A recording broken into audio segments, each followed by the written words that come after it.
The day after his 52nd birthday, Wade Renfro woke up in the cab of a 1996 Ford F-150 in the back lot of a Cracker Barrel outside Asheville with $210 folded into the breast pocket of his work shirt and a letter from a probate office in Tennessee resting on the dash where the rain had not quite gotten to it. The letter had come to his post office box 3 days earlier. He had read it twice in the parking lot of the post office and once more sitting at the counter of a Waffle House on Tunnel Road, and he had not been able to make sense of it either time. It said his uncle Earl Renfro had died in 2009, which Wade already knew, and that the estate had been in probate 17 years because nobody had stepped forward to claim it, and that the remaining asset was a piece of real property in Polk Hollow, Tennessee, currently encumbered by a $10 tax lien that the county would forgive if a qualified heir paid the back filing fee within 30 days. The asset was Polk Hollow Volunteer Fire Station No. 2, decommissioned 2011, vacant ever since. The letter said Wade was the only living male in the Renfro line. The letter said the deed would be his if he came down and signed for it. Wade had not spoken his uncle's name out loud in 31 years. His father, who had died in October of 2019, had not spoken Earl's name in 40. The two brothers had quit each other in 1979 over something Wade had never been told straight, and the silence had settled into the family the way silence does when nobody is willing to be the first one to put a word into it. Wade's father had carried his grudge into the ground. Wade had inherited the grudge along with the truck and a Stanley toolbox and a buck folding knife and an apartment lease that ran out the month his wife Cheryl filed for divorce. 14 months later he had $210, a truck full of his father's tools, and a letter from a town he had been to exactly twice in his life. He folded the letter and put it in the glove box. He started the truck. The engine caught the way his father's engines always caught, on the second turn with a small reluctant cough that meant nothing was wrong. He pulled out of the Cracker Barrel lot at 6 in the morning and turned the F-150 west onto Interstate 40. It rained the whole way down through the gorge. The wipers on the F-150 were original, and they smeared the water across the windshield in a slow pulse that Wade did not bother to fix. He drove with one hand on the wheel and one hand resting flat on the seat beside him where the toolbox sat. The toolbox was a 1973 Stanley, red enamel scuffed down to the gray steel along every corner. His father had carried it to work every day for 38 years. Wade had carried it home from the funeral home in October of 2019 and had not opened it since. He could feel the weight of it through the seat. Wrenches, his father's tape measure, the buck knife folded into the bottom tray, and the 2 iron keys that had come on a wire ring tied with kitchen string. One key was for the apartment Wade no longer lived in. The other key the lawyer in Asheville had handed him in a yellow envelope with a note attached in his father's handwriting that said only PHFS No. 2. Wade had not understood what that meant until the probate letter arrived. The exit for Polk Hollow came up at 11:30. The sign was small and the paint had gone soft.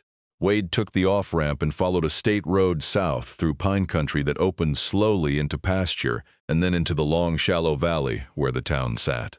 He passed a closed Sunoco station. He passed a cinder block building with a hand-painted sign that said Feed and Seed that had a pickup truck and an old Buick in the gravel lot. He passed the Polk Hollow Methodist Church, white frame, white steeple, gravestones starting at the property line and going up the hill behind it. Then Main Street 2 blocks long, and at the south end of Main Street the fire station. Wade pulled the WUV 150 into the gravel apron in front of it and cut the engine. The building was red brick.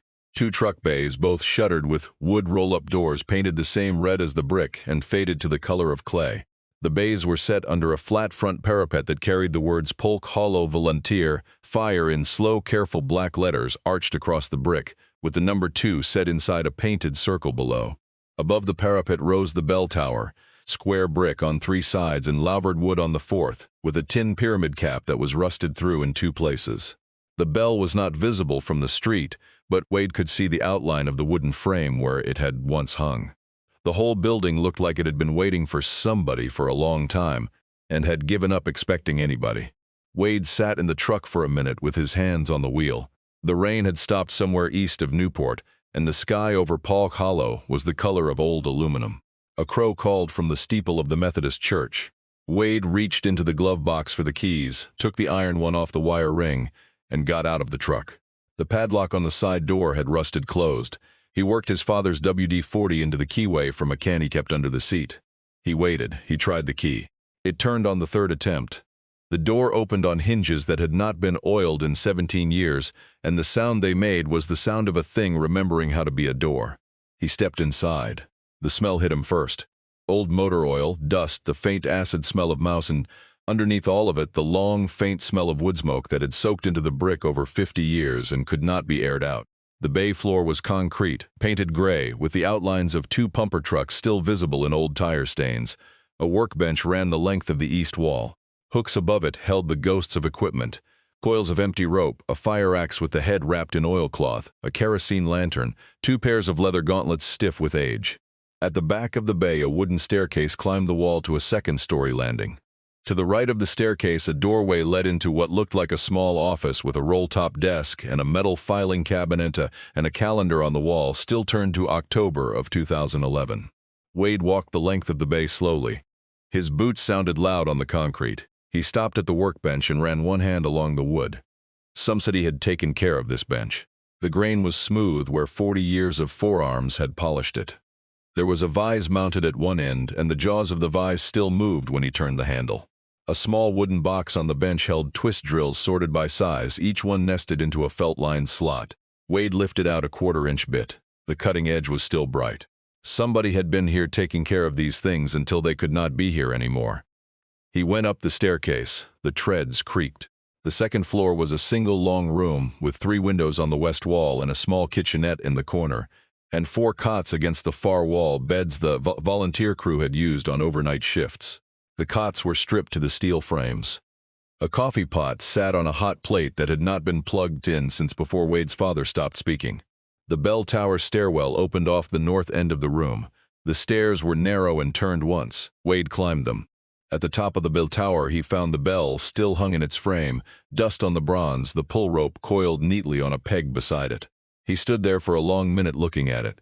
He could see the whole town from up here.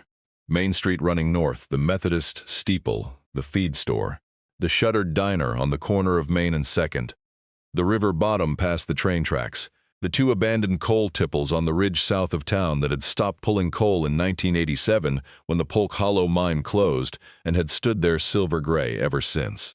Wade looked at all of it. Somewhere down the valley, a freight train was running south, the low note of its horn carrying up to him through the wood louvers. He went back down the bell tower stairs and stopped on the second-floor landing and looked at his father's key in his hand. He thought about what Earl must have looked like sitting up here. He had no clear picture of his uncle. He remembered a tall, thin man with a brushed mustache and a chambray shirt rolled at the cuffs.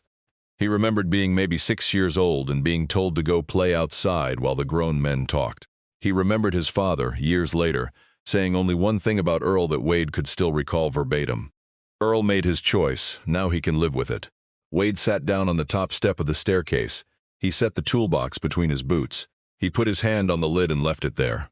After a while he got up and went back outside to the truck for his sleeping bag. The first 3 days were work.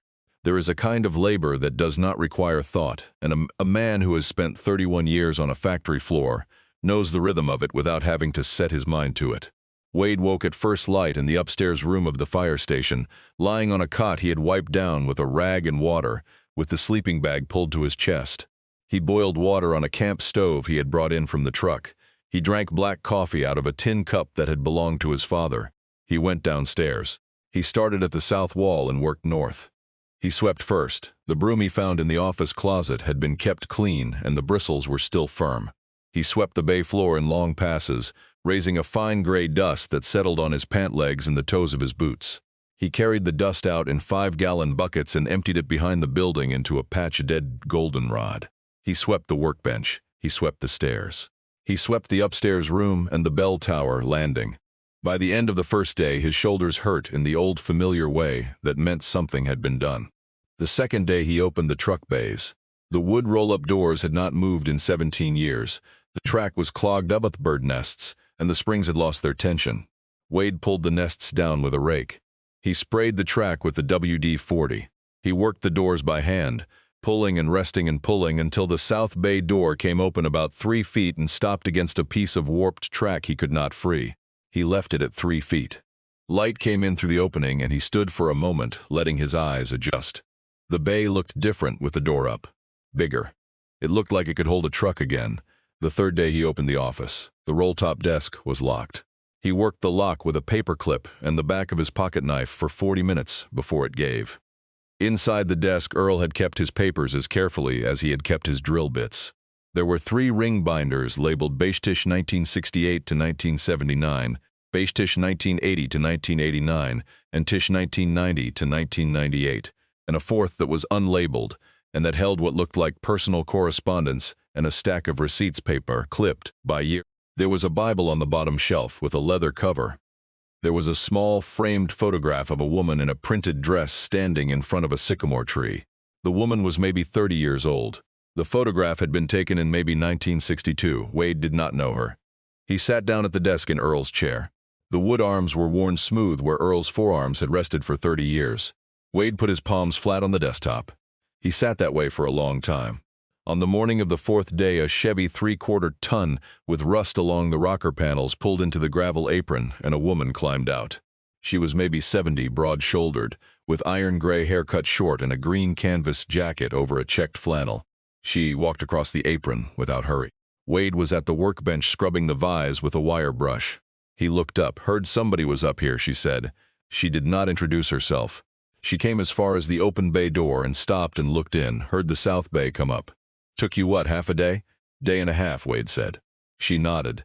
She was looking past him at the workbench. He saw her eyes move along the row of hooks above it and rest for a second on the fire axe wrapped in oilcloth. "Earl took good care of his tools," she said. Wade set the wire brush down. He wiped his hands on a rag. He came toward her until they were standing maybe 6 feet apart in the open bay door. "I'm Wade Renfro," he said. "Earl was my uncle. I know who you are." She had a way of looking at a man that was direct without being unkind. "Maybelle Cobb. I own the feed store across from the Methodist. I've owned it since 1976. I knew Earl from when he was 40 years old until the day they took him to the hospital in Knoxville." She paused. "I'm sorry for your loss." Wade thought about saying he had not really known his uncle. He thought about saying his father had not spoken Earl's name in 40 years. He did not say either of those things. He nodded. Mabel looked past him into the bay again. "You staying here," she said. "For now. You eaten today?" Wade considered the question. He had not eaten since a bag of pork rinds the previous afternoon. He shook his head. "Come over to the store at noon. I'll have soup on." She did not wait for an answer. She turned and walked back to the Chevy. At the door of the truck she stopped and looked back. "The bell rope needs oil," she said. "Up in the tower." Earl always said a dry rope was a busted neck waiting to happen. She drove off. Wade went back to the workbench. He picked up the wire brush. He stood there with it in his hand for maybe 2 minutes. Then he set it down again and walked across the bay and climbed the stairs to the bell tower. The pull rope was coiled on its peg the way Maybelle had said. He took it down. The hemp was dry and stiff under his hand. He held it for a moment looking at the bell. Then he carried the rope back downstairs to the workbench and oiled it with neatsfoot oil out of a tin can that had belonged to Earl and that still had Earl's thumbprint pressed into the dust along the rim. He went to the feed store at noon. The soup was navy bean.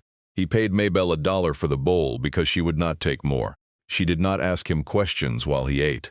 She stood at the counter wrapping a roll of binder twine and told him about the town. The mine had closed in 1987. The interstate had been finished in 1981 and had pulled traffic off the old state highway, and the town had emptied slowly after that the way water leaves a creek bed in dry weather. The fire department had been merged into the county in 2011 because Polk Hollow could not afford to keep 2 volunteer companies running anymore. The bell up in the tower had not been rung since 2009. "Why?" Wade said. Maybelle did not look up from the twine. "Because that was the year Earl died," she said, "and nobody else had the heart for it." He went back to the station and worked the rest of the day on the office. He read 3 pages of the 1979 dispatch binder before he had to close it. He did not have the room in him yet for what was in those pages. A boy came by on a bicycle that afternoon, maybe 17 years old, black, with a wool watch cap pulled down to his eyebrows. He rode past the open South Bay door 3 times in 20 minutes, and on the 3rd pass, he stopped and put his foot down on the gravel and looked in. Wade was at the workbench again, this time taking apart the vise to clean it. He looked up. The boy looked at him. Neither of them said anything. After about a minute, the boy lifted one hand off the handlebar in something that was not quite a wave, but was not nothing either. And then he pushed off and rode away. Wade kept working on the vise. By the end of the second week, he had cleared the bays, swept and washed the upstairs room, scrubbed the office, oiled the bell rope and rehung it, and gotten the south bay door working all the way up and all the way down. He had walked to the feed store at noon twice more and had eaten soup. Maybelle had not asked him a single personal question. On the Friday morning of the second week, she put a paper sack on the counter and slid it across to him with the soup. Inside the sack were 2 sandwiches in wax paper, 3 apples, and a mason jar of sorghum molasses.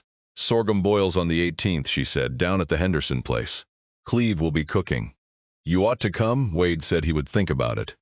He carried the sack back to the station. He ate one of the sandwiches at the workbench. He gave the second to a stray cat that had moved into the bell tower somewhere around the end of the first week. He went up the bell tower stairs to give the cat the apple core, and as he came down, he stopped at the bottom of the stairs and looked at the wall to the right of the doorway. There was a cabinet there he had been walking past for 2 weeks without really looking at. It was tall and narrow, 4 feet wide and maybe 6 feet high, made of oak boards that had been planed and fitted carefully and stained the same dark color as the wainscoting around it. From a distance, it looked like a built-in supply cabinet. He had assumed it held the spare hoses or the bell tower maintenance tools. He had even tried the doors on his second day at the station. The cabinet had not opened. He had assumed it was locked and had moved on. He stopped now and looked at it properly. The doors had no visible hinges. There were no handles. There was no lock. The cabinet sat flush against the wall, panel against panel, the way a piece of finished furniture sits against a wall, and the more he looked at it, the less it looked like a supply cabinet, and the more it looked like something that had been built to be there for a long time. He ran his hand along the right edge. He felt for a seam. He felt a thin, clean line where the cabinet met the wainscoting, and when he pressed his fingers into the seam and pulled, the cabinet did not move. He knocked on the cabinet with his knuckle. The sound came back hollow. He knocked on the wainscoting beside the cabinet. The sound came back solid. Wade stepped back. He stood there for a minute looking at the cabinet. He thought about going up to the feed store and asking Maybelle whether she had ever seen Earl open it. He thought about leaving it alone. He thought about the letter in the glove box, and the key on the wire ring, and the 31 years of silence between his father and his uncle. He went back to the workbench for tools. He took a small flat pry bar, a wood chisel, a rubber mallet, and a flashlight. He came back to the cabinet. He worked the flat end of the pry bar into the seam on the right side, gentle at first, then with more pressure as he understood that the cabinet had been built tight. The oak was old and hard. He could feel the bar bite into the wood. He stopped, eased the bar out, moved it down 6 inches, and tried again. He worked the seam for an hour. The cabinet did not move. He sat back on his heels.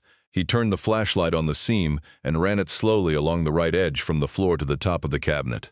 3/4 of the way up he saw it, a small irregularity in the trim where a piece of beading had been cut and replaced.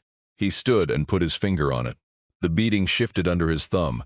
He worked his thumbnail under it and lifted, and a 4-inch section of beading came away in his hand. Behind it was an iron latch. Wade looked at the latch for a long time. It was hand-forged. The kind of latch a man who built things made for himself because he could not find in a store that did what he wanted. Wade lifted the latch. Something inside the cabinet released with a small wooden click. He set the pry bar down and pulled at the right door, and the door swung open on a long brass hinge that had been mortised flush so it would not show. The inside of the cabinet was deeper than the outside dimensions had suggested. There was no shelving. There was a single steel firebox on the floor, the kind a man with a fire department's worth of paperwork stored in his own private archive. The firebox was painted the dark olive of war surplus gear, and it had a brass plaque riveted to the front that said Renfro Steel Trenton OAO 1948. Wade knelt down in front of the cabinet. He pulled the firebox out. It was heavy, heavier than papers should have been. He set it on the floor of the second-story landing and he looked at it. The hasp was closed, but the padlock that hung in the hasp was open, hanging loose by its own weight, as if Earl had unlocked it once a long time ago and then never bothered to lock it again. Wade lifted the hasp. He opened the lid. Inside, packed neatly and in order, were 4 things. A leather-bound notebook, dark brown. This leather softened at the spine from a thumb that had opened it many times. A manila envelope, large, unsealed, full of what looked like photographs. A second envelope, business-size, sealed, with handwriting on the front in black ink. and underneath all of it, tied with kitchen string into a flat compact bundle the size of a brick, the money. Wade sat back on the floor. His knees were on the cold pine boards, and his hands had gone still at his sides. He could hear the wind in the bell tower above him, and the slow tick of metal cooling in the kerosene lantern on the workbench downstairs, and his own breath. He looked at the bundle of money. He did not pick it up. He did not pick anything up for maybe 2 minutes. Then he reached for the business envelope. The writing on the front said, in a deliberate cursive Wade did not recognize and somehow recognized anyway, "For the boy I couldn't get to." He turned the envelope over. The flap was sealed with a strip of brown packing tape that had yellowed at the edges. He worked his thumbnail under the tape. The seal cracked. He opened the flap. Inside was a folded letter, 5 pages, lined notebook paper written on both sides in the same cursive. He took out the letter. He unfolded the first page. He laid it flat on his thigh. "Wade," it said. "If you're reading this, then somebody finally told you where to find me. I don't know how long that took. I am writing this in the spring of 2009, and the doctor in Knoxville says I have 6 months, and probably less. So I am putting down here the things I should have come and said to you face to face years ago, when there was still time for them to do you any good. I am sorry that I am putting them on paper instead. The reason I am putting them on paper is that I made a promise to your father in October of 1979, and I kept that promise until the day he died, and I am not going to break it now even though he is gone. The promise was that I would not tell you the truth about the fire on Bowater Road as long as he was alive. He died 3 weeks ago. I read his obituary in the Knoxville paper. I am sorry for your loss, son. He was my brother and I loved him until the day he stopped speaking to me, and I had to." Wade read the paragraph twice. He folded the page closed. He put the letter back in the envelope. He put the envelope back in the firebox. He closed the lid of the firebox. He sat on the pine boards of the second-story landing with his hands on his knees, and he stayed there a long time. He did not open the firebox again that night.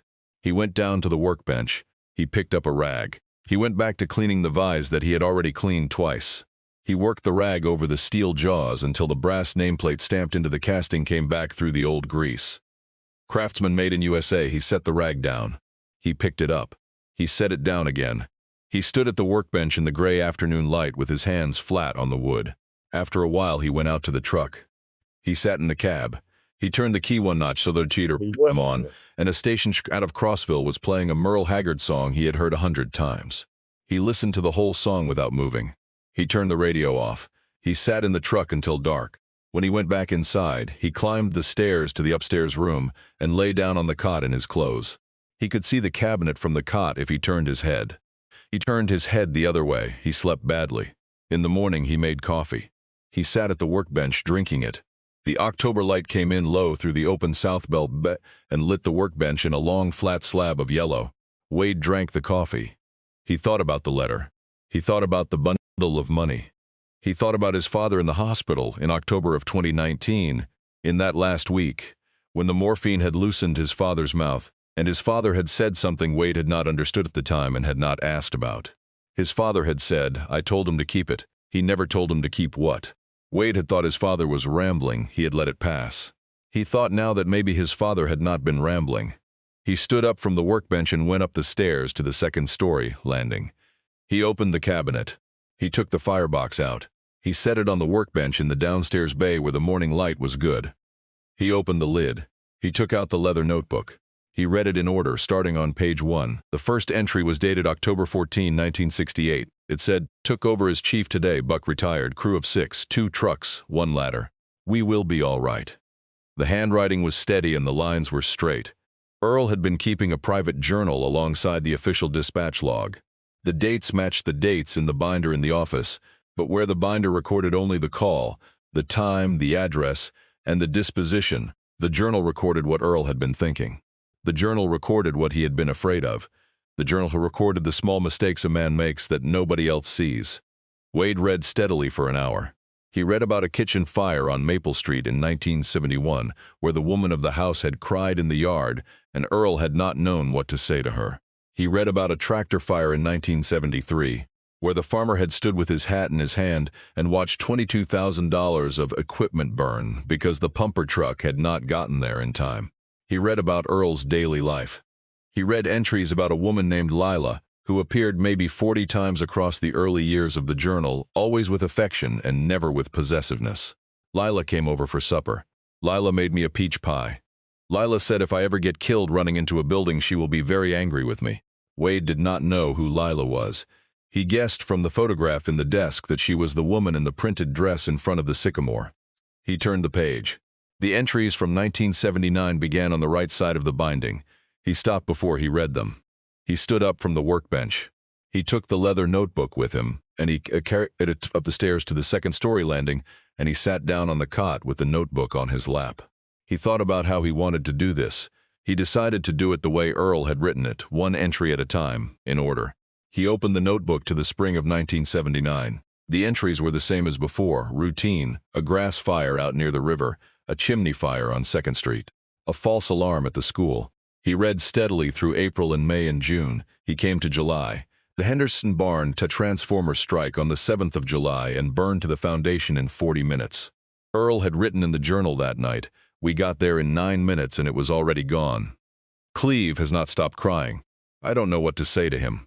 The barn was his father's. Wade thought about the soup at the feed store and Maybelle Cobb saying Cleve will be cooking. He turned the page. August, September. The October 16, 1979 entry covered 3 full pages. Wade read them. "I should have known something was wrong when the call came in at 1:20 in the morning. The dispatcher who took the call was Ruby Tomlin. And Ruby has worked the night shift in Polk Hollow for 14 years, and Ruby is the steadiest woman I have ever known on a phone. When she called me, she was crying. The fire was on Bowater Road and the house was the Inman place. Toby was 9, I knew the Inmans. Frank Inman was my closest friend in the world, and Toby was his only boy." Earl had written the rest in shorter sentences than he had used anywhere else in the journal. The sentences had a kind of clipped restraint to them, the way a man writes when he is trying to keep himself from breaking the pen. "We were there in 7 minutes. The house was already gone. The volunteer who had taken the first call at the dispatch office told us when we pulled up that the call had come in 47 minutes earlier from a man whose voice she did not recognize, and that the man had hung up before giving an address, and that she had spent 35 minutes calling every house on every road that started with B before she got to Bowater. The crew got Frank out of the front room. We could not get to Toby. The room he was in was full collapse by the time we got the south wall open. Frank held me by the front of my coat for 10 minutes screaming his son's name. When the fire marshal arrived an hour later, the marshal told me that the original call to the dispatch desk had been traced to the payphone at the Esso station on Route 11. The payphone at the Esso station is 2 miles from my brother's house.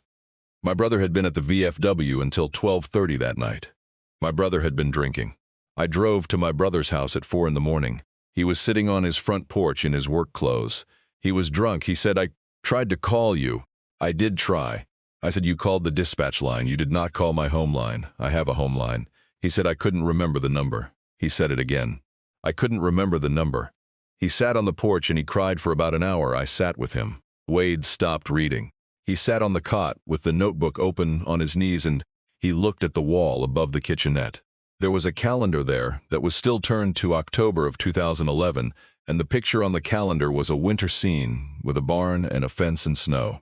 He read the next paragraph. When the marshal's report came back, 2 weeks later, the report said the call had been delayed and that the Inman house could not have been saved with a timelier call because of the speed of the fire and the location of the boy. The marshal told me this privately. He did not put it in the report that way. The report said only that the call had been delayed. The Inman family asked me to my face whether I had been late getting the truck on the road. I told them I had not been late. They asked me whether somebody had been late getting the call out. I told them yes. They asked me who. Earl had let half a page of the notebook go blank there. Then he had written, "I did not tell them. I told them I did not know." I told my brother that night that I would never tell anyone and that he would have to live with what he had done. He took that as me protecting him. He should have taken it as me protecting Toby's mother from knowing the rest. Frank Inman never spoke to my brother again, because my brother stopped going to church and stopped coming into town and stopped sitting in the same room with people who knew the Inmans. My brother decided that the easiest way to live with what he had done was to be angry at me for not having gotten the truck to Bowater Road in 3 minutes instead of 7. He told his wife I had been drinking. He told his son I had been drinking. He stopped speaking to me in November of 1979, and he never spoke to me again. He kept that going for 40 years. I want you to understand, Wade, that I never blamed your father for what happened on Bowater Road. He made a phone call when he was drunk, and he could not remember a 4-digit number. He should have been able to remember it. He could not. People die because of small things. I have lived long enough to know that. I never blamed him. I blamed him only for letting you and your mother believe what he believed about me. I would have lived with the silence forever if it had stayed between him and me, but it didn't. It got into you. And here we are. Wade closed the notebook. He sat on the cot for a long time without moving. Outside, somewhere on Main Street, a pickup truck went past with a bad muffler. The cat that lived in the bell tower came down the stairs and crossed the floor of the upstairs room and sat in the rectangle of sun under the west window. Wade watched the cat. The cat watched the wall. After a while, Wade got up. He went downstairs. He went out to the truck. He sat in the cab. He did not turn the radio on. He sat with his hands on the steering wheel.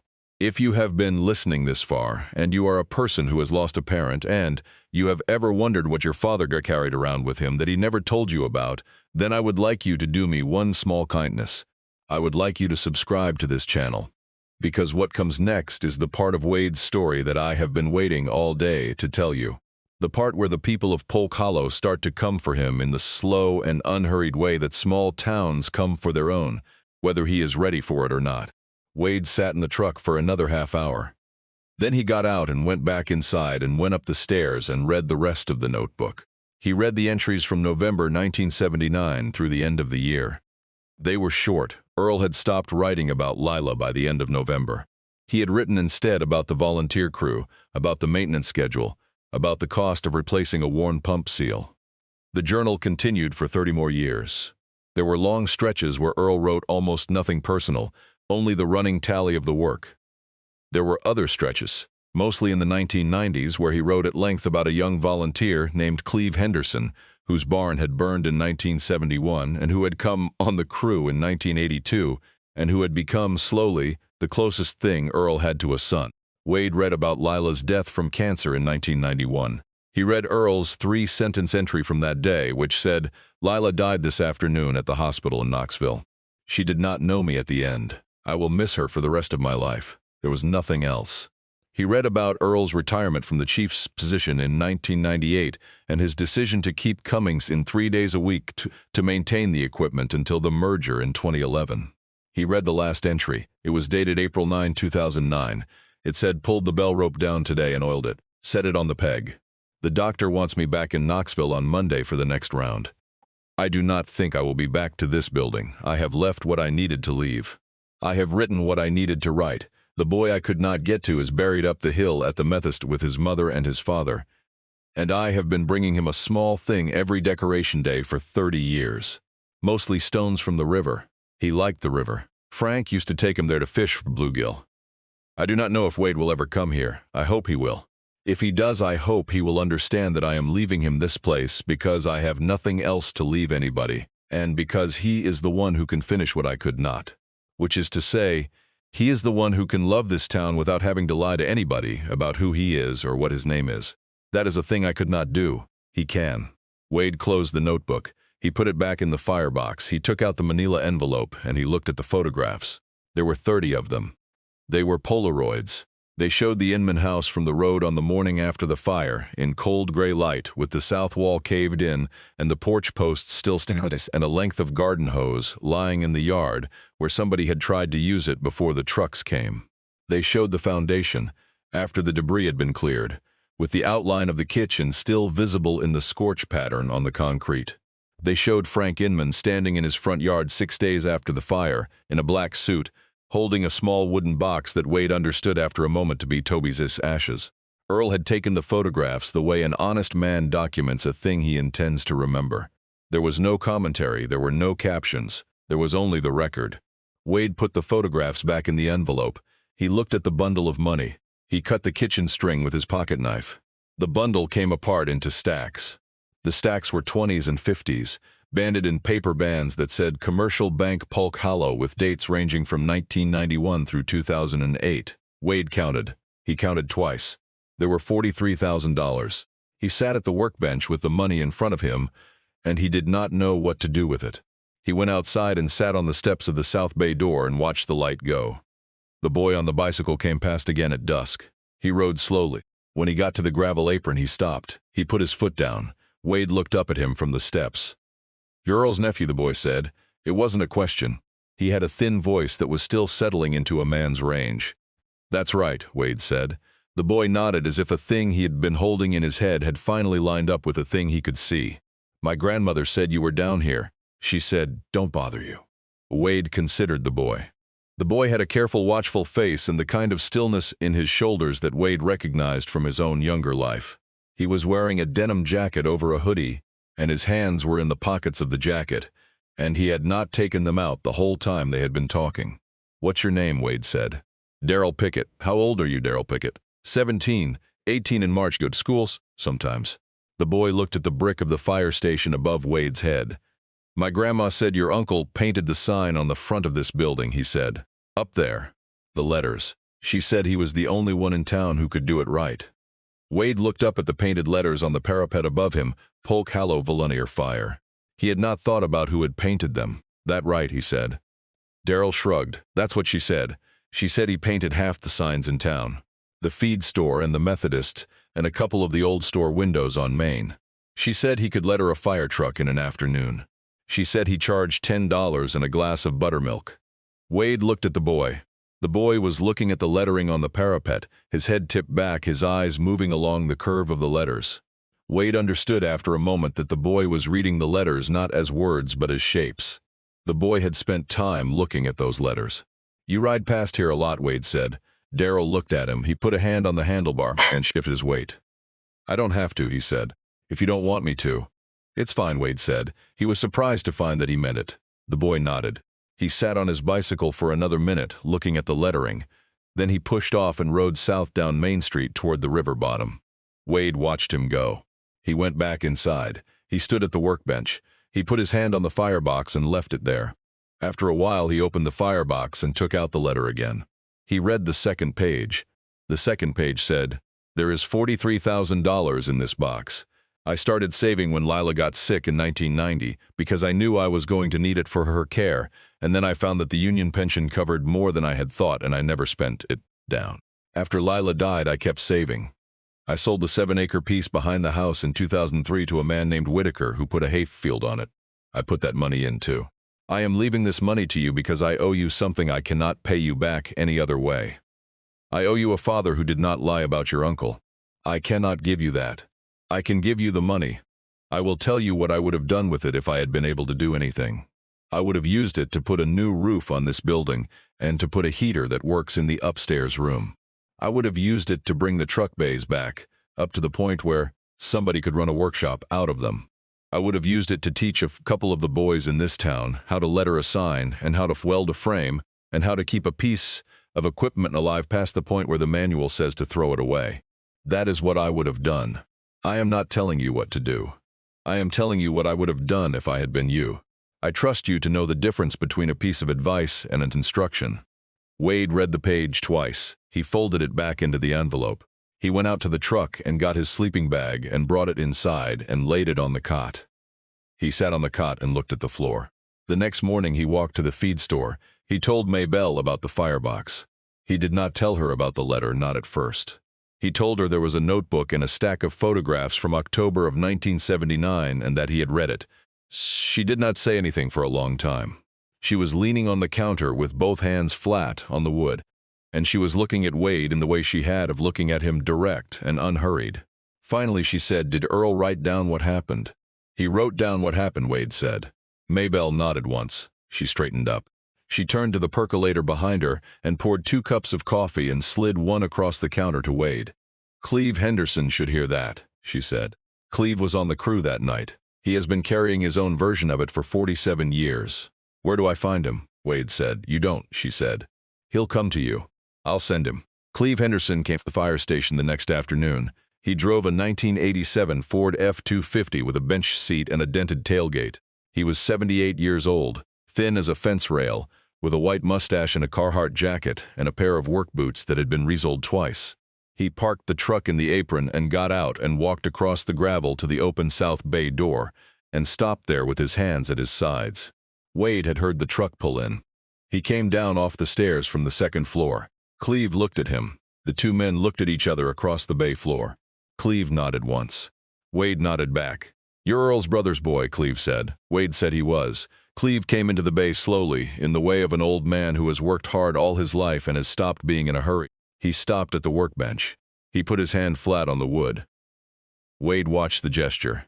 He understood that this was a man who had spent a great deal of his life putting his hand flat on this particular workbench. "Maybelle said you found something," Cleve said. "I found a notebook," Wade said. He kept a private journal alongside the dispatch log. He kept it for 41 years. The entry for the night of the Inman fire is 3 pages long. Cleve did not look up from the workbench. "What does it say?" "It says my father made the call to dispatch from the payphone at the SO. It says my father had been drinking. It says he couldn't remember the home line. It says Earl knew. It says Earl never told anyone." Cleve was still for a long time, then he said, "I figured." He said it the way a man says a thing he has known for a long time and has never spoken aloud. He still did not look up from the workbench. He moved his hand along the wood in a small, slow motion, the way a man rubs a piece of wood he has known for years. "I never said it to Earl," Cleve said. "I never asked him. I knew something was crosswise between him and your father, and I knew it started that week, and I knew the call from the SO went through Ruby's switchboard. Ruby is my wife's cousin. Ruby told me once in 1983 that the voice on the phone was a Renfro voice, but it was not Earl's. She told me that because she had been carrying it and she could not carry it anymore. I told her to put it down. I told her I would carry it for her." He paused. "I have been carrying it ever since." Wade did not say anything. Cleve looked up. His eyes were wet, but his face was steady. "Earl never said a word," he said. "Not in 27 years of working for him on that crew. Not on the night Lila died. Not when he retired. Not when the merger happened in 2011 and we shut this place down. He kept it. He kept it for your daddy. He kept it for my daddy," Wade said. Cleve nodded. "Your daddy was his brother. People do that for their brothers." Wade thought about that. He went up to the second floor and brought down the firebox. He set it on the workbench. He opened it. He took out the letter and he handed Cleve the second page. He let Cleve read it. Cleve read it slowly, holding the page up to the light from the bay door, his lips moving very slightly. When he was finished, he handed the page back. $43,000, Cleve said. $43,000, Wade said. "What do you intend to do with it?" Wade looked around the bay. He looked at the workbench and the hooks above it and the fire axe wrapped in oilcloth and the south door he had gotten working all the way up and all the way down. He looked out through the open door at his father's truck parked on the gravel apron. "I'm going to put a roof on this building," he said. "I'm going to put a heater in the upstairs room. I'm going to open the bays." He stopped. He looked at Cleve. "I don't know what I'm going to do after that." Cleve nodded. "That's enough for now," he said. The two men stood at the workbench. Cleve put his hand on the wood again. After a while he said, "Earl bought that vise in 1972. He paid $42 for it at the Sears in Knoxville, and he carried it home on the front seat of his pickup with a seatbelt around it. He treated it like it cost $1,000. He used to tell me, a vise is the one tool that holds the other tools in place while you do something useful. He said the same thing about being chief." Wade looked at the vise. He understood after a moment that Cleve had just told him something important and was waiting for him to know it. "Will you come back?" Wade said. "To work on the roof." Cleve looked at him for a long moment. "I'll come back," he said. That afternoon Wade walked up the hill to the Methodist cemetery. He walked along the rows. The cemetery sloped up gently from the church. The older stones were at the top of the hill, leaning in the way old stones lean, the names worn to faint impressions. The newer stones were down at the bottom by the parking lot. Wade walked the rows in order. He found his uncle's stone in the third row from the top. Earl Thomas Renfro, 1937 to 2009. There was nothing else to say. Wade stood at the foot of the stone for a long time. The wind came up the hill and moved the dry grass against his boots. He did not say anything. After a while, he reached into his coat pocket and took out the small flat river stone he had picked up that morning from the bed of the creek that ran behind the fire station. He set the stone on top of the headstone. He stepped back. He walked along the row. He found Lila's stone next to Earl's. Grace Nightticker, 1939 to 1991. She was loved. He stood there for a moment. He thought about the photograph on Earl's desk. He nodded to her. He moved on. He found Toby Inman in the row below. Toby Franklin Inman, 1970 to 1979 or born. There was a small jar of wildflowers at the base of the stone. The flowers were fresh, no more than a day or two old. Wade stood there looking at the jar. He understood that somebody was still bringing them. He went back down the hill. A woman was sitting on the bench by the cemetery gate. She was old, maybe 81 or 82, in a wool coat the color of dry oak leaves, with her hands folded in her lap. She had silver hair pinned back. She looked up at Wade as he came down the path. She did not stand. "You are Wade Renfro," she said. Wade stopped at the gate. "Yes, ma'am, Lou Inman," she said. "Frank's wife, Toby's mother. I figured you'd come up here sooner or later. Maybelle called me." Wade stood there with one hand on the gate. "Sit down a minute," Lou said. Wade sat on the bench beside her. He did not know what to do with his hands. He folded them in his lap the way she had hers. "I want you to know something," Lou said. She was looking out over the road toward the river bottom, not at Wade. "I figured out what happened by 1981. I am not a slow woman. I never asked your uncle. I never asked Frank. Frank died in 1996 still believing your father had done him a kindness by calling the dispatcher at all. I let Frank go to his grave with that. Earl knew that I knew. He did not know that I knew, but I think he suspected. He came to this cemetery every decoration day from 1980 until 2008. I came on the day before so we would not have to see each other. I would find his stones on Toby's marker when I came up. Little river stones, some of them painted. He painted one of them every year. They are in a box in my pantry. There are 28 of them." Wade did not say anything. "Your father did a hard thing on the night of October the 16th, 1979, Lou said. "He drank too much at the VFW, and he called the dispatch line instead of Earl's home line because he could not hold a 4-digit number in his head. My son died because of that. I am 82 years old. I have had 47 years to be angry. I have been angry. I am not angry anymore. I am telling you this because I want you to know that I am not angry, and because I know what you are going to do next, and I do not want you to do it on my account." Wade looked at her. "What am I going to do next?" he said. "You are going to want to make a public thing of it," Lou said, "because that is what people do when they find out the truth about somebody who lied to them. You are going to want to clear your uncle's name in the town. You are going to want to write a letter to the Knoxville paper. You are going to want to stand up in the church and read the entry from the notebook." She turned her head and looked at him. "Don't," she said. "Earl did not want that. He never wanted that. Earl wanted his brother's grandson to know what kind of man Earl was, and he wanted Frank to die without ever having his face rubbed in the kind of man his friend was. He got both of those things. Don't undo what he did with his last 28 years. Wade looked at her for a long time. He took the third page of the letter out of his coat pocket. He had been carrying it folded in his wallet since that morning. He unfolded it and held it out to her. He had read it twice already that day. Lou took the page. She read it twice. She folded it carefully and held it in her lap. "He says here," she said, "that he was going to leave something with you. He says he sent it in 1992 and that I sent it back. I did send it back. I sent it back because I could not yet hold it. I would like, if you have it, to hold it now." Wade said he had it. He did not have it on him. He said he would bring it the next day. He brought it the next day. It was a single Polaroid, the only one in the firebox that had not been with the others, that Earl had tucked into the front cover of the leather notebook. It showed Toby Inman, age 8, sitting on the bumper of the 1962 Mack pumper at the fire station, with a fire helmet on that was too big for him, with Earl standing beside him with one hand on the boy's shoulder. Both of them were grinning. The photograph had been taken in the spring of 1978. Lou held it for a long time. "Earl loved that boy," she said. "I know, ma'am," Wade said. He did not stay long that day. She did not ask him to. He walked back down the hill. Haley came on a Thursday in the middle of November. She drove down from Knoxville in a 2022 Lexus Crossovers that she parked beside Wade's F-150 in a way that made the truck look like it had been left at the curb. She had not called ahead. Wade was in the second-story room running a new electrical line for the heater Cleve had helped him install on the previous Saturday. He heard her car door close. He came down the stairs. She was standing in the open south bay door. She was wearing a blazer over a sweater, and she had her hands in the pockets of the blazer, and she had her hair pulled back the way her mother had used to wear hers. She looked at her. "Hi, Dad," Haley said. "Haley," he said.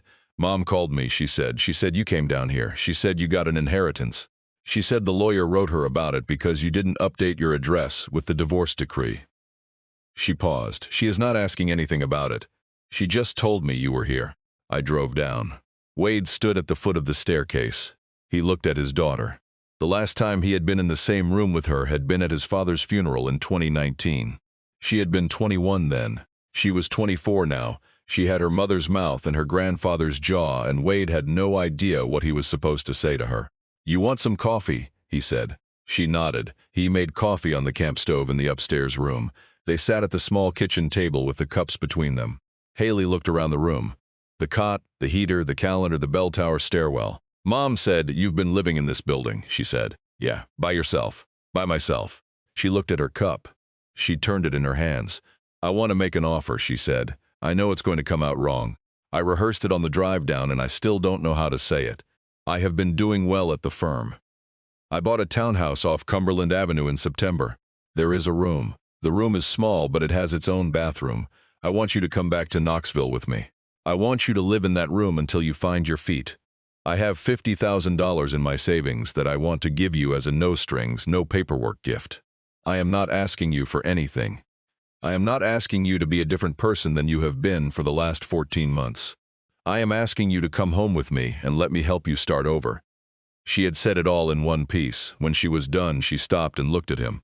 Wade looked at his daughter. He thought about the room in the townhouse off Cumberland Avenue. He thought about the $50,000. He thought about the way she had said "home with me," and he thought about what that word would have meant to him a year ago, in October, when he had been sleeping in his father's truck in a Cracker Barrel parking lot in Asheville with $140 and an unread letter on the dashboard. He thought about the bell rope upstairs.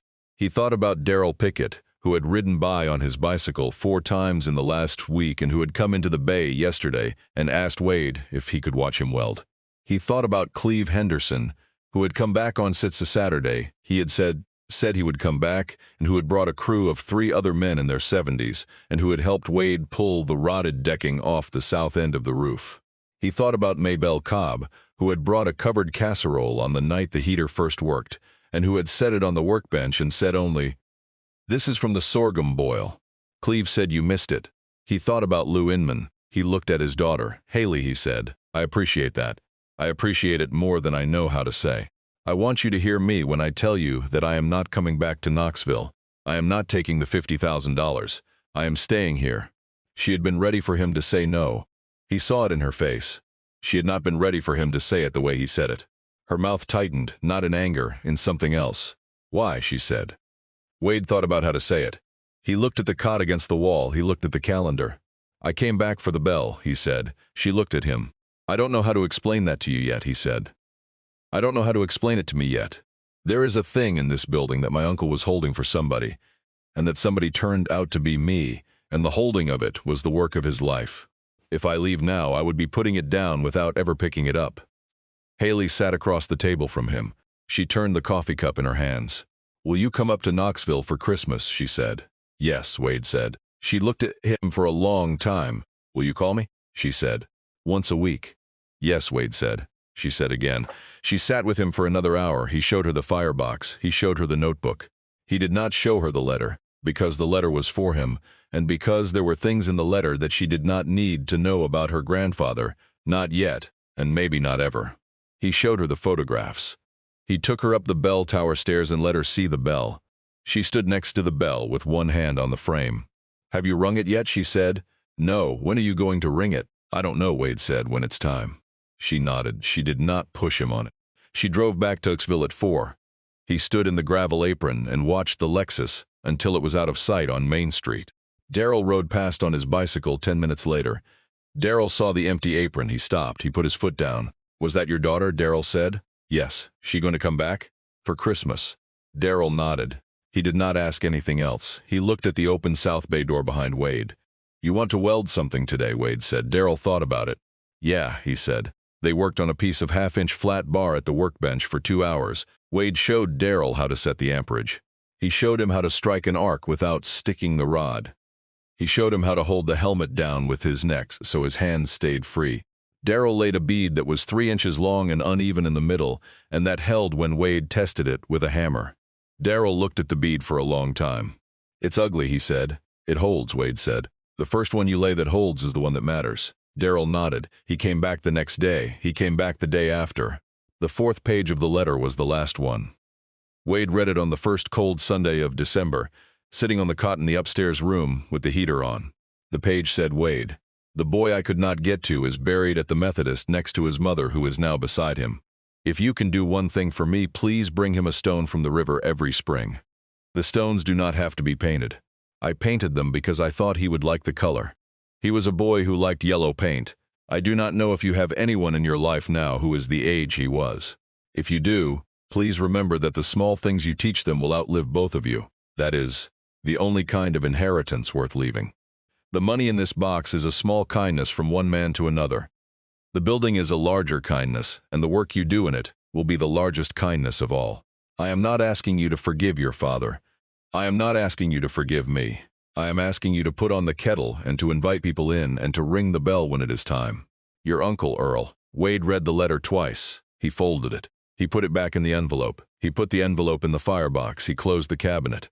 By the following March, the South Bay was insulated, and a new metal roof had gone on over the whole building. Cleve had brought his nephew Travis down from Crossville for 2 weekends to help with the roof. Maybelle had fed all of them out of the back of her Chevy on the gravel apron. Darrell had ridden over after school every day during the roofing and had carried shingles up the ladder for 2 hours at a stretch. Wade had paid him in cash, and Darrell had taken the cash without comment and had used it to buy a used Lincoln 225 bus welder from a man up in Wartburg, which he kept in his grandmother's garage and brought over on Saturdays. Lou Inman came down to the station once a week starting in February. She brought a pie on the first visit, and after that, she did not bring anything. She would sit in the office in Earl's chair, and she would read whatever Wade was reading. They did not talk much. The cat that lived in the bell tower came to sit on her lap. She stayed an hour each time, and then she went home. The young man in the Army surplus jacket walked up the gravel apron on a Saturday morning in early April. He was 26. He had been honorably discharged from the Marines in February. He had been sleeping in a Greyhound bus station in Knoxville for 9 days. He had hitched as far as Cookville and then walked east. He had heard about the workshop from a man at a truck stop in Crossville, who said there was a fellow down in Polk Hollow who would feed a man and not ask questions. His name was Jesse. Wade saw him standing at the edge of the apron.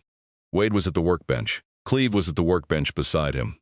Darrell was in the South Bay, running a bead on a piece of square tubing he was making into a stand for his grandmother's clothesline. Wade put down the file he was holding. He walked across the bay to the open door. He stopped at the door and looked at Jesse. Jesse was looking past him at the workbench, at Cleve and Darrell, at the warm lights on inside the bay. Wade thought about his uncle, sitting in this same doorway in 1979 before everything. He thought about the small kindness Earl had said the money was. He thought about Maybelle, who had given him a sandwich and an apple at the feed store on a day he could not have paid her. He thought about a sentence Earl had written in the 3rd page of the letter. The bell, he had written, was the thing that called the crew in. The bell was the thing that told the town a thing was happening. Without the bell, a man would not know to leave the porch and come to where he was needed. Wade looked at Jesse. "You eaten today, son," Wade said. Jesse shook his head. "Come on in," he said. He took Jesse into the office. He sat him down in Earl's chair. He went over to the camp stove and started water for coffee. Cleve watched from the workbench. Cleve put down his file. Cleve started pulling things out of the small refrigerator they had run a cord to from the south wall. Eggs, butter, a half loaf of bread Maybelle had brought down on Friday. Darrell had stopped welding. He had pushed the helmet up off his face. He was watching from the bay floor. Wade looked across the bay at him. "Darrell," Wade said, "run up the stairs and pull the bell rope." Darrell looked at him. "Why?" Darrell said. "Because it's time," Wade said. Darrell set down the stinger. He climbed the stairs to the 2nd-story room. He climbed the bell tower stairs. Wade and Cleve and Jesse stood in the bay and listened. The bell rang once. The sound came down through the wooden floor of the bell tower and through the boards of the 2nd-story room and out into the bay and through the open south door and into the gravel apron and across Main Street and up the hill to the Methodist cemetery and over the ridge where the coal tipples had stopped pulling coal in 1987 and down into the river bottom, where the freight trains ran the long curve before Cumberland Gap. It rang once, then it stopped. Darrell came down the stairs. Maybelle Cobb was standing on the porch of the feed store across Main Street when the bell rang. She turned her head toward the fire station. She stood there for maybe a full minute without moving. Then she went back inside and called Lou Inman. Lou came down to the fire station an hour later. She came in through the open South Bay door without knocking. She had a pie and a tea towel in her hands. Wade looked up. "You rang the bell," Lou said. I rang the bell, Wade said. Good, Lou said. She set the pie on the workbench. It was a Sunday evening in May when Wade carried his father's Stanley toolbox out of the truck and into the bay for the first time. He had not opened it since October of 2019. He had carried it on the seat beside him for 14 months. He set the toolbox on the workbench. He looked at it. He opened the lid. The wrenches were inside, the tape measure. The buck knife folded into the bottom tray. Underneath the tray, in a small compartment Wade had forgotten was there, a yellow envelope. Wade's father had written on the front of the envelope, in his careful upright hand, the words for Wed, "If you ever get to Polk Hollow." Wade opened the envelope. There was no letter inside. There was only a single Polaroid. The Polaroid was of Earl and his brother, taken on the same Mack pumper Toby Inman would later sit on, in the spring of 1962, the two of them in their 20s, both of them grinning, with their arms around each other's shoulders before any of it had happened. Wade looked at the photograph for a long time. He put it on the workbench above the vise. The next morning he and Cleve started teaching Daryl how to letter a fire truck. The evening came down slowly, the way evenings come down in the Cumberland in late spring. The sun went behind the ridge, and the sky over Polk Hollow turned the color of poured pewter. Wade sat on the steps of the South Bay door with a cup of coffee in his hand. The bell rope was coiled on its peg in the tower. The Stanley toolbox sat open on the workbench behind him with the Polaroid of his father and his uncle leaning against the vise. Daryl had gone home an hour ago. Cleve had gone home before him. Maybelle had walked across Main Street with a covered dish and had left it on the steps and had not come in. The dish was still warm. Wade drank the coffee. Somewhere down the valley a freight train began the long curve before Cumberland Gap, and the horn carried up to him, 2 long notes and 2 short. The cat that lived in the bell tower came down the stairs and crossed the bay floor and sat on the concrete beside him and looked out at the road.